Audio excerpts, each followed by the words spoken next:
An Obama lawyer wrote the rules. It's January 28th, 2025, and these are your headlines.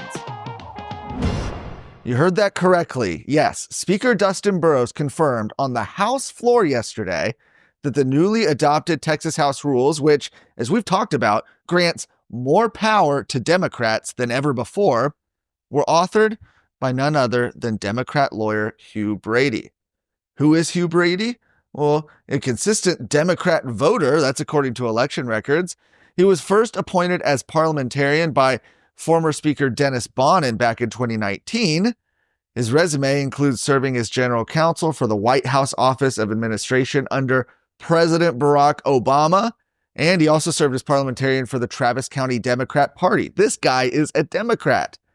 Now, he later went on to serve as parliamentarian under Speaker Dade Feeling as well, maintaining his role in shaping legislative rules. A lot of people thought maybe his time would be over. The controversial rules passed last week without debate or opportunities for amendments mandate that all House committee vice chairs be Democrats. Republicans can't serve as vice chairs, and it expands their authority, just drawing a lot of criticism from conservative members. Well, yesterday, Representative Steve Toth asked Speaker Burrows about the origin of the rules draft, pointing out that the initials HLB were on the document. Burrows confirmed that the initials referred to Hugh Brady. And although Brady hasn't been seen in the House chamber since the session began, Speaker Burrows declined to clarify whether he remains employed as a parliamentarian and only said that an announcement would be made in the coming days. Speaking of the Texas House, we've got even more here, I hate to tell you. In what's been characterized as an unprecedented move, Speaker Dustin Burrows announced yesterday that members of the Texas House wouldn't be able to vote on the standard housekeeping resolution typically passed at the start of each legislative session. Now, I know what you're wondering. Housekeeping resolution, what does that mean? Why should I care? Well, this procedural step is one of the first things they usually vote on, and it addresses things like staff pay and office budgets.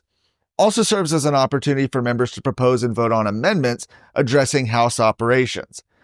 Now, by opting to bypass a vote, saying they don't need it, they'll do it unilaterally, Speaker Burrows effectively blocked consideration of a number of pre-filed amendments, some of which touch on some pretty high-profile issues. Now, we obtained copies of some of these amendments today.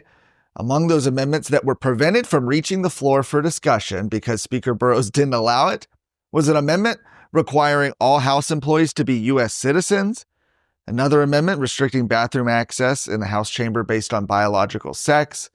You had another one that prohibits staff from enforcing the use of preferred pronouns.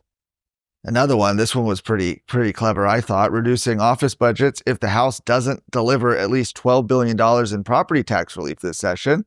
Another amendment banning alcohol in House offices, including the Speaker's. Another one mandating the display of the Ten Commandments in the House chamber as well. Now, Speaker Burrows has said that office budgets, including, by the way, that proposed increase for Democrat vice chairs, will be adjusted without requiring member input. However, the lack of discussion and transparency on the proposed amendments likely to remain a topic of debate as the session continues. Just today, Speaker Burrows refused to answer questions by a number of lawmakers up there, Brian Harrison, David Lowe, Brett Money, and Andy Hopper, about the issue.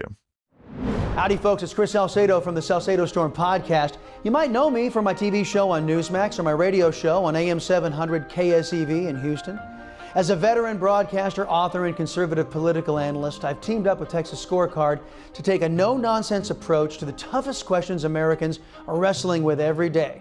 Join me on the Salcedo Storm podcast, where I challenge the status quo and bring you fresh perspectives on the national, state, and cultural news. Tune in weekdays, available wherever you listen to podcasts. In a report recapping the last school year, the head of the Texas Education Agency has expressed pride in the accomplishments of government schools despite declines in already low student academic performance levels. According to the agency's 2024 annual report, only 48% of third grade students read at or above grade level. That's a 2% decline from the previous school year. Just 42% scored at or above grade level in math. That's a 3% decline. And performance data for 8th graders was only slightly better, with 56% reading at or above grade level and 49% at or above grade level in math. Both those numbers dropped by 2 percentage points compared to the previous year. The total per-student funding for the year was $15,503.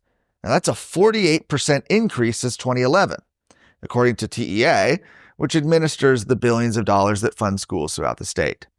Education Commissioner Mike Morath acknowledged that the state's education system faces significant challenges and obstacles, yet he still says that we can take pride in the progress toward growing opportunities for all Texas students. For more of today's stories, go to texasscorecard.com.